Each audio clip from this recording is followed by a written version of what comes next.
My controlling fiancé invited my estranged sister of 10 years to our wedding despite clear boundaries, leading to a relationship-ending fallout. I, 28, male, got engaged to my girlfriend of 3 years, 26, female, a few months back, and we were supposed to get married 2 days ago. My girlfriend was a normal and pretty laid-back person before we got engaged, but as soon as she got the ring on her finger, she became this controlling and stubborn person who was unwilling to listen to anything I said. She was the one who planned the entire wedding and didn't take any of my opinions into consideration and did whatever she pleased. She invited whoever she wanted to, even my guests, including really old friends of mine who hadn't spoken to me in ages. I told her several times not to invite them since it would just be awkward for everyone involved, but she was convinced that everyone who's ever known me needs to be invited.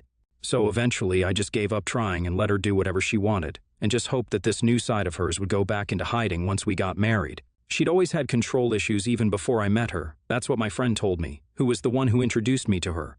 But I hadn't imagined anything this bad. She needed to be the one running the show at all times, and everything she said had to happen, or else she'd lose her mind over it. I dealt with it for the few weeks leading up to the wedding without a word since I did love her. But then she did something absolutely unforgivable. While we were making a list of people to invite a few months ago, my fiancé had asked me about my sister. I was a little shocked because I told her very clearly a few months into our relationship that I'd gone no contact with my sister 10 years ago and hadn't heard from her since, which is the way I want it to be. She'd met my family 6 months into the relationship, and when she'd seen the multiple family photos on the walls, of course, she'd asked me who the identical girl standing beside me was in all my childhood photos. And I'd had to tell her about my estranged sister, my twin sister, 2008, female. My sister and I went no contact years ago over an incident that changed my life for the worst. My sister and I weren't friends growing up, although it would be easy to be misled by the picture since we looked like two happy kids constantly hugging and smiling, but that was only for the sake of our parents. But behind the scenes, we'd constantly be at odds over every little thing. It wasn't even the cute little sibling rivalries that most people might be thinking about right now. We didn't love each other deep down. We straight up hated each other and tried our very best to one-up the other all the time. This didn't stop until we hit high school, and I ended up scoring better than her on my SATs. She was furious about it and refused to even look at me for days after that, which was fine by me, and I felt like I'd beat her once and for all. Little did I know that the worst of it was yet to come.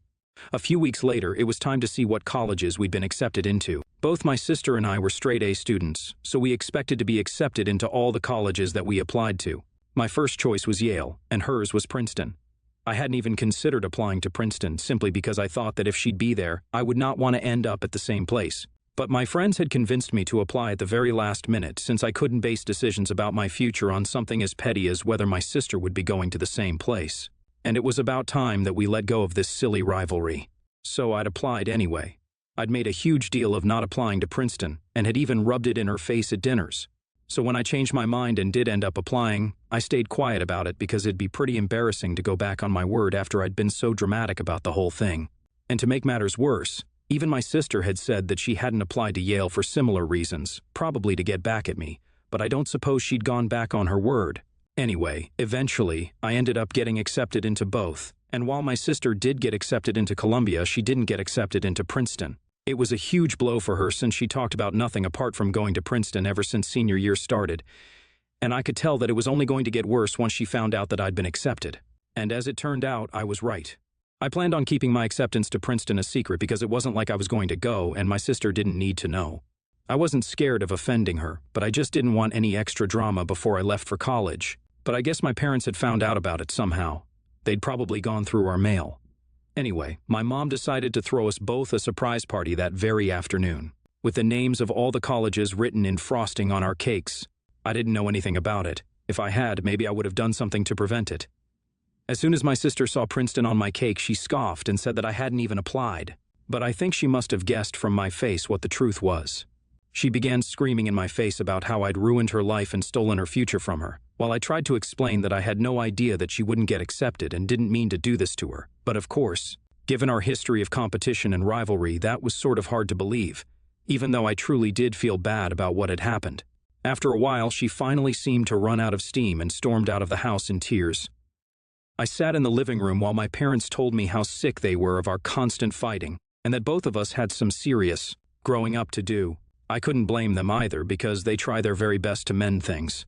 between us, but we just seemed to have come out of the womb hating each other, so they'd given up and had just let us do our thing once we were in high school.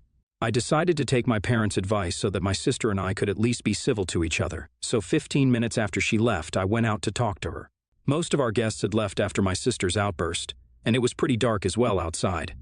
I couldn't see my sister out there and tried to call out her name, but before I knew what was happening, I felt something really hard hit the back of my head, and I collapsed to the ground. After that, I only remember being in excruciating pain and screaming out for help before I passed out. The next thing I knew, I was waking up in a hospital room with my wrist in a bandage. Once I'd woken up, my parents informed me that my psycho sister had been waiting outside for me to come out, and when I called out her name, she hit me in the head with a freaking shovel, and then for good measure, she stepped on my left wrist as hard as she could, which is why it was dislocated. I could hardly even believe what they were saying, because while I'd had my fair share of differences with my sister, I couldn't even imagine doing something so psychotic and depraved to her, not just to her for that matter, but to anyone at all. My parents had begged me not to press charges against my own sister, which is why I'd let that go, but after that, I never met my sister again or even asked my parents about her. I don't know what college she went to or where she went after that incident. My parents had sent her away, and I never asked where. I knew that they still kept in touch with her since they'd go away on the weekends. They wouldn't mention who they were going to visit, but I wasn't a fool. I knew they were going to see my sister. I never held it against them, since this was their best bet, keeping us apart from one another since we clearly brought out the worst in each other. After I'd recovered and been deemed fit by the doctors, I started college, but since I'd missed a few weeks already, I was way behind, and my grades that semester weren't satisfactory to me. On top of that, I used to get frequent migraines because of the head injuries, and the lump at the back of my head was a constant reminder of what my own sister had done to me in a fit of rage. Needless to say, I was pretty emotionally disturbed that year and had to get therapy to feel like myself again. It's been years since, and I've moved on with my life. Now my parents and I never talk about my sister, and neither does anyone else from my family. I'm sure they've all still kept in touch with her, but have the good sense to never bring her up when they're around. So, when my fiancé asked about her, I told her that we weren't inviting her, and assumed that that would be the end of the discussion. I'd never told her exactly what had happened, but I don't think I should have to be very honest. Just, the fact that we haven't spoken in over 10 years should be reason enough for her to understand that I absolutely don't want my sister around. Not now and not ever again. She should have respected that. But she started hounding me and didn't stop for days until I snapped at her and told her that if she brought my sister up again, then I'd call off the whole wedding. That seemed to shut her up for a while, but then 2 days back, on the day of our wedding, I realized what she'd done behind my back. On the day of our wedding, I was standing up in front of the minister waiting for my fiancé to walk down the aisle. The music started, and the bride started walking, and that's when I noticed my sister among them, walking arm in arm with one of my friends, who looked as confused as I felt. Even my sister looked really lost. I was speechless for a few seconds and had absolutely no idea what was happening. My fiancé finally walked down the aisle looking really happy and smiling widely, but I didn't feel anything apart from anger and betrayal. I knew this was her doing and couldn't believe she'd even pulled something like this, and on our wedding day no less. I felt completely blindsided, so of course I didn't feel particularly emotional, and most of my guests could understand why I had an awful look on my face while my bride was walking down the aisle towards me. When she was finally standing across from me, still sporting that smile, I didn't waste a second and asked her why my sister was there when I categorically told her not to invite her under any circumstance. She told me that she didn't want to have that discussion and wanted to get married first, but obviously that was not going to happen, not anymore. So I told her that we needed to talk about this right now, and she admitted that she told my parents that I'd been talking about wanting to reconcile with my sister before getting married, which is how she'd managed to persuade them to get her my sister's address and contact info. She told me that she'd worked really hard to convince them, just so she could surprise me, and even had the audacity to say that she thought that it was about time that we made peace with our past, even though she had no idea what had actually happened years ago. We were up there arguing back and forth for like minutes while our guests waited, and finally I realized that there was just no point in fighting for our relationship anymore. I was done and didn't want anything to do with this woman, so I just walked out. I could hear her calling for me to come back, but I didn't pay any heed to it and continued walking until I reached my car. Then I started driving and kept driving until sunset. I couldn't find any decent hotels around, so I decided to sleep in my car itself. I canceled everything on the phone in the evening and ignored all the calls and messages from my fiancé and family on purpose. Thankfully, I had enough gas to go back home the next day, but as I saw my fiancé's car in the driveway, I decided to live at a hotel instead. It's been 2 days. and I haven't responded to any of my fiancé's calls or texts. My parents have also been trying to get through to me, but I can't bother with them right now. Honestly, I can't even believe they were stupid enough to think that I'd suggest reconciling with my sister ever and fell for my fiancé's lies. The least they could have done was call me up to confirm if this is what I wanted, but they chose to believe that this is the kind of surprise I would have wanted at my wedding. Most of all, I'm beyond pissed off at my fiancé because of what she did. She had absolutely no right to go behind my back, manipulate my parents, and then bring my sister, whom I'd been no contact with for 10 years, to our wedding. She'd created a royal mess of things, none of which would have happened if she just respected what I'd said.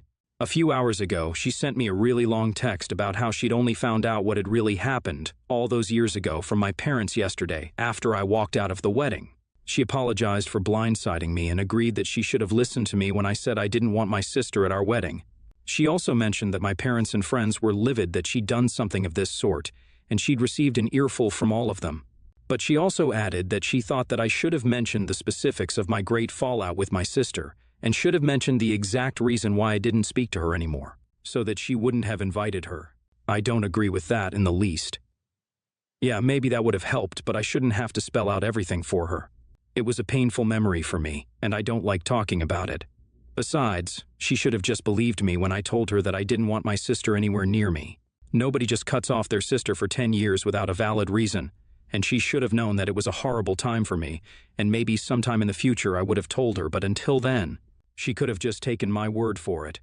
I'm not getting married to her anymore, that's for sure, but I don't know if I owe her an apology either. I don't feel particularly sorry about it, and if anything, she should be the one apologizing without blaming me. So what do you guys think? AATA for not telling my fiancé exactly why I'd cut my sister off all those years ago? Update 1. I've been living in the hotel for days now. I posted my question yesterday, and I guess I was right not to apologize, so I'm back to ignoring her. I did speak to my mom this morning, though. It was weird and strained, but she told me that she was terribly sorry for what had happened and that she should have known that I'd never want my sister around. She explained to me that my fiancé had gotten in touch with them a few weeks ago and had pretty much been trying to convince them for weeks before they agreed to give out my sister's information. My fiancé had also forced them into promising her that they wouldn't speak to me about it since she wanted it to be a surprise, and in hindsight, they do think that it was a stupid decision on their part. I'm glad that they realized that and apologized for it too. I'm not sure if I feel like forgiving them just yet since I'm pretty torn up about my feelings right now, but eventually, I guess I will forgive them, just not now. I'm planning on going back home in a few days, but I have to make sure that my fiancé isn't there when I get back. Obviously, she'll be the one moving out since the house is actually mine.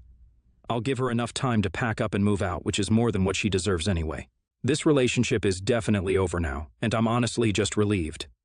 Update 2, I told my fiancé a few days back that she needed to vacate the house as soon as possible and gave her 5 days to do it. Today is the 6th day, and I went back to my house believing that she'd be gone by now since she texted me back saying that she'd move out by today. So I went back home, and to my surprise, I found her waiting for me in the living room. Very cleverly, she probably managed to park her car somewhere else so that I'd think she wasn't there anymore, and I fell for it. I was really annoyed to see her there and told her that I really wasn't in the mood to discuss anything with her right now. True to character, my fiancé didn't pay any attention to what I was saying and started rambling about how she'd been worried sick for these past few days and that I should have at least told her where I was. I don't know why, but for some reason, my fiancé had just assumed that in spite of everything that had happened, we could just resume our relationship and continue from where we'd left off, as if she'd paused a game or something. When I didn't respond, she continued to speak and told me that it was really messed up on my part that I didn't let her in on the whole situation with my sister, and even accused me of withholding information from her that could have put her in harm's way since she'd gone to visit my sister. That's when I lost it. I couldn't believe she had the audacity to even pretend that this was my fault. So I told her really bluntly to get the hell out of my house right that minute and that we were over. She seemed a little taken aback. I guess she'd been taking everything I said really lightly, so she didn't see this coming. She tried to argue with me and looked ready to cry, but tears weren't going to affect me anymore. I told her that she needed to leave right that second because I just couldn't stand the sight of her, and the sound of her voice was driving me nuts. I just couldn't take her crap anymore. I wanted her to leave for good. I think I must have struck a nerve there because she burst into tears then and there, but I was so emotionally exhausted that I didn't even bother consoling her and just left her crying there while I went into my bedroom and locked myself in there to take a nap. I must have been asleep for a while because when I woke up, it was dark outside and my fiancé was gone. I know that she'd come back later to take her stuff with her, but for now, I'm finally on my own and have some space to think and process everything that's happened to me this week. Update 3. It's been 3 days since my fiancé left, but she hasn't been able to accept the fact that we're over yet and has been calling me every single day. I'm not answering any of them, but I do feel a little sorry for her. As for my parents, they dropped by yesterday and apologized profusely for whatever happened and took all the blame upon themselves. I also finally asked them what my sister had been up to all these years, and they told me that after that incident, they sent her away to an anger issues rehabilitation center where she spent several months undergoing treatment and intensive therapy, since her mental issues were clearly a lot more severe than mine. Once she was cleared, she finally started college, but had to rent an apartment where she lived by herself, and my parents would visit her on the weekends. She seemed a lot more normal and stable after that, and even started working at around the same time as me. For the past 7 years, she'd been living a little out of town and ran her own business, which was nice, I guess. They also told me that after I walked out of the wedding, my sister seemed to sense that she'd caused this and left immediately after apologizing to our parents for showing up. Apparently, she'd been told by my fiancé that this was just a rehearsal and not the actual wedding. But it all seemed pretty real to her, which is why she looked so confused. My parents also handed me a letter that my sister had written to me, and after they left, I finally opened it up and read it. It's been an hour since then, and I'm still shattered by it. She'd apologized for every single thing that she'd put me through while we were kids, and then as teens, and promised me that she'd change now. Her words seemed full of regret about how we could have been the best of friends, but are just bitter strangers now, and said that while she didn't hold any hope to reconcile anytime soon because of her violent streak, she did wish that I'd forgive her someday, and that we'd have a real genuine shot at being the kind of siblings that people would want us to be. I teared up reading that, and I guess I do want the same thing. I'll give myself some time to think about it, and maybe if I feel ready for it, I'll forgive her someday since I'd been pretty cruel to her as a child too. For now, I just want to rebuild my life and focus on improving my mental state since the past few months have really taken a toll on me. Honestly, I'm just waiting for my fiancé to come and take back her stuff so that I can block her and move on with my life once for all. I think I've had enough drama for a lifetime, and I'm just done.